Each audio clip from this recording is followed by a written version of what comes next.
Commentaire de saint Thomas d'Aquin sur l'Évangile de Jean, chapitre 15, versets 22 et 23. Si je n'étais pas venu et ne leur avais pas parlé, ils n'auraient pas de péché. Mais maintenant, ils n'ont pas d'excuse à leur péché. Celui qui me hait est aussi mon Père. Il montre d'abord ce qui pourrait être invoqué pour leur excuse, ensuite que cet appui leur fait défaut, et enfin il montre ce qui est à la racine de leur persécution. Le Seigneur dit donc, tout cela, ils vous le feront à cause de mon nom. Et assurément, on pourrait les en excuser, si je n'étais pas venu et ne leur avais pas parlé. Autrement dit, si je ne m'étais pas montré en personne et ne les avais pas enseignés personnellement, ils n'auraient pas de péché. Contre cela, l'Épître aux Romains affirme « Tous ont péché et ont besoin de la grâce de Dieu ». Romains 3, verset 23. Mais il faut dire que le Seigneur ne parlait pas ici de n'importe quel péché, mais du péché d'infidélité, parce qu'il ne croit pas dans le Christ. Un tel péché est dit par antonomase parce que lorsqu'un tel péché existe, aucun autre ne peut être remis, puisqu'aucun péché n'est remis sinon par la foi en Jésus-Christ, de laquelle vient toute justice, selon l'Épître aux Romains. Chapitre 3, verset 21 et chapitre 5, verset 21. Et voilà pourquoi ce qu'il dit, « Il n'aurait pas de péché » revient à dire, « Le fait qu'ils ne croient pas en moi ne leur serait pas imputé. » Et ceci premièrement parce que la foi vient de l'audition, selon l'Épître aux Romains. 10, verset 17. Aussi, s'il n'était pas venu et ne leur avait pas parlé, ils n'auraient pas pu croire. Or, ne pas faire ce qu'on ne peut faire d'aucune manière, cela n'est compté comme péché à personne. Et si l'on dit qu'ils étaient tenus de croire, et qu'ils le pouvaient même si le Christ n'était pas venu, puisqu'il leur avait été annoncé par les prophètes, citation, « L'évangile de Dieu que d'avance il avait promis par ses prophètes dans les Saintes Écritures au sujet de son Fils. » Romains chapitre 1, verset 2. Voici ce qu'il faut répondre. Les paroles mêmes des prophètes, les Juifs ne pouvaient pas les croire et les comprendre par eux-mêmes sans qu'elles leur fussent montrées par un secours divin. Citation, « Ces paroles sont fermées et scellées jusqu'au temps fixé. » Daniel 12, verset 9. Aussi l'eunuque disait-il dans les Actes, « Comment puis-je comprendre si personne ne me montre ?» Acte 8, 31. Ainsi donc, si le Christ n'était pas venu, il n'aurait pas ce péché, celui d'infidélité, mais ils auraient eu cependant d'autres péchés actuels pour lesquels ils auraient été punis. Et une raison semblable vaut pour tous ceux à qui la prédication de la parole de Dieu n'a pas pu parvenir. Par le fait même, le péché d'infidélité ne leur est pas imputé pour leur condamnation, mais privés du bienfait de la foi en raison de leurs autres péchés, actuels et originels, ils sont condamnés. Il faut savoir que, pour beaucoup, l'avènement et l'enseignement du Christ ont tourné à leur bien, pour ceux qui l'ont reçu et ont gardé sa parole, et que pour beaucoup, ils ont tourné à leur mal, c'est-à-dire pour ceux qui n'ont voulu ni l'écouter ni le croire. Citation, « Il sera pour vous une sanctification, une pierre d'achoppement, un rocher où l'on trébuche. Pour les deux maisons d'Israël, un filet et un piège pour les habitants de Jérusalem. » Isaïe chapitre 8, verset 14. Et encore, celui-ci a été établi pour la ruine et la résurrection de beaucoup. Luc 2, verset 34. Mais maintenant, ils n'ont pas d'excuse à leur péché. Le Seigneur vient donc d'exposer ce par quoi on pourrait excuser les persécuteurs de leur infidélité. Mais à cela, il n'y a pas de fondement, parce que le Christ s'est présenté personnellement à eux et les a enseignés. Aussi dit-il, « Mais maintenant, c'est-à-dire du fait que je suis venu et leur ai parlé, ils n'ont pas d'excuse, c'est-à-dire l'excuse de l'ignorance à leur péché. » Citation, « Ils sont donc inexcusables, puisque, connaissant Dieu, ils ne l'ont pas glorifié ni remercié comme Dieu. » Romains chapitre 1, versets 20 et 21. Mais ils ont connu qu'il était le Christ promis dans la loi, non pas qu'il était Dieu, car s'ils l'avaient connu, cette sagesse, ils n'auraient jamais crucifié le Seigneur de gloire. 1 Corinthiens 2, 8. L'ignorance ne sert donc pas à les excuser.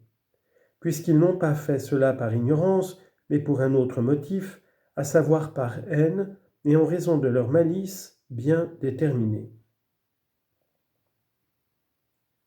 Celui qui me hait est aussi mon Père.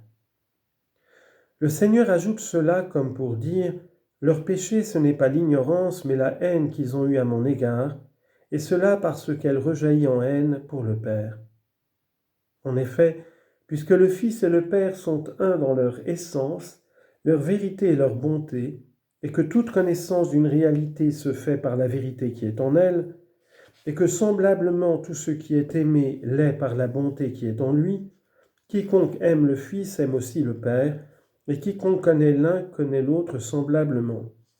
C'est pourquoi celui qui est le Fils est aussi le Père. Mais ici surgissent deux questions. La première, quelqu'un peut-il avoir Dieu en haine ? Il faut dire que Dieu, en tant qu'il est Dieu, personne ne peut l'avoir en haine, puisque Dieu est la pure essence de la bonté, qui étant aimable en elle-même ne peut être haïe en elle-même par qui que ce soit.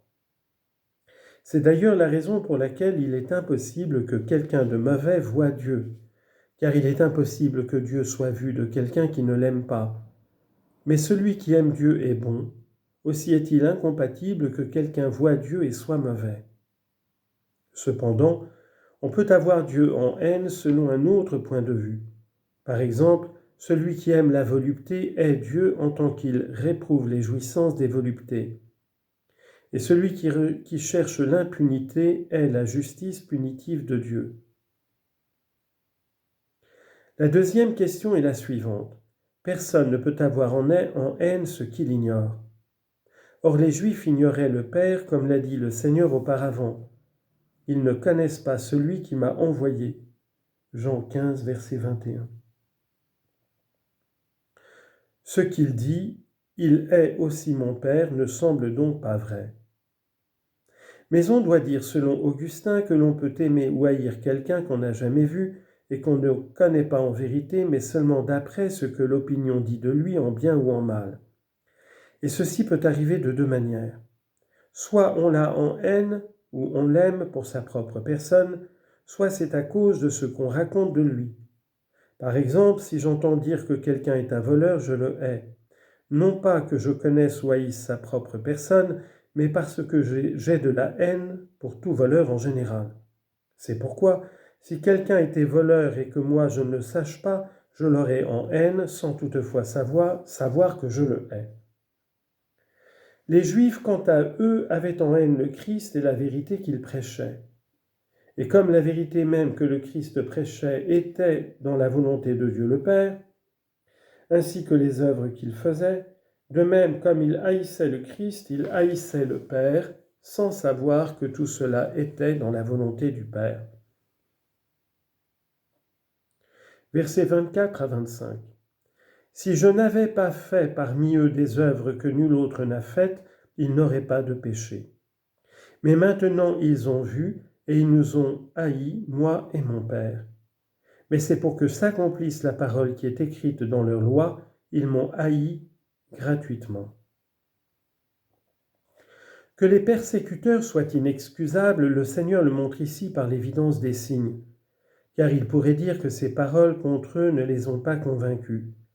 Aussi confirme-t-il ces paroles par des faits prodigieux en disant « Si je n'avais pas fait parmi eux des œuvres que nul autre n'a faites, ils n'auraient pas de péché. » Tout d'abord, il montre qu'ils pourraient être excusables jusqu'à un certain point, puis il montre la racine de leur péché. Enfin, il fait intervenir une autorité. Quant au premier point, deux questions se posent. La première concerne la vérité de l'affirmation précédente « Si je n'avais pas fait parmi eux des œuvres que nul autre n'a faites ». Là, on se demande si le Christ a fait parmi eux des bonnes œuvres que nul autre n'avait faites. Et il semble que non, Car si l'on dit que le Christ a ressuscité des morts, cela Élie et Élisée l'ont fait, eux aussi. Si le Christ a marché sur la mer, Moïse a partagé la mer en deux. Mais Josué, lui, a fait quelque chose de plus grand que le soleil s'immobilise. Le Christ les confond donc d'une manière inconvenante et ce qui s'ensuit semble dépourvu de vérité. Je réponds que, selon Augustin, le Seigneur ne parle pas ici de n'importe quel miracle réalisé parmi eux, c'est-à-dire en leur présence, mais de ceux réalisés parmi eux, c'est-à-dire en leur personne. Car, en ce qui concerne la guérison de malades, personne n'en a fait parmi eux autant que le Christ. Du reste, dans d'autres domaines également, il a fait des œuvres que nul autre n'a faites, parce qu'il n'y a aucun autre homme qui ait été fait Dieu, et qu'aucun homme n'est né d'une vierge, sinon le Christ. Il a donc fait parmi eux des œuvres que nul autre n'a faites quant à la guérison de malades, et cela de 3 manières. Premièrement, en grandeur, puisqu'il a relevé d'entre les morts un mort de 4 jours, qu'il a rendu la lumière à un aveugle de naissance, ce qu'on n'a jamais entendu dire. Deuxièmement, en nombre, comme le dit Matthieu, car il guérissait, quel qu'en soit le nombre, tous ceux qui avaient quelque maladie, ce que personne d'autre n'avait fait. Troisièmement, dans la manière de faire. Car les autres procédaient en invoquant, montrant ainsi qu'ils ne le faisaient pas par leur propre puissance, tandis que le Christ procédait en commandant, comme de sa propre puissance. Citation. Quel est ce nouvel enseignement donné avec autorité ? Il commande même aux esprits impurs et ils lui obéissent. Ainsi donc, bien que d'autres aient ressuscité certains morts et fait d'autres actions miraculeuses que le Christ a faites, ce n'était toutefois pas de la même manière, ni par leur propre puissance comme le Christ. De même, ce qu'on rapporte de l'immobilisation du soleil est moins important que ce que le Christ a fait en mourant. Il fit reculer la lune et changea toute la course du firmament, comme le dit Denis.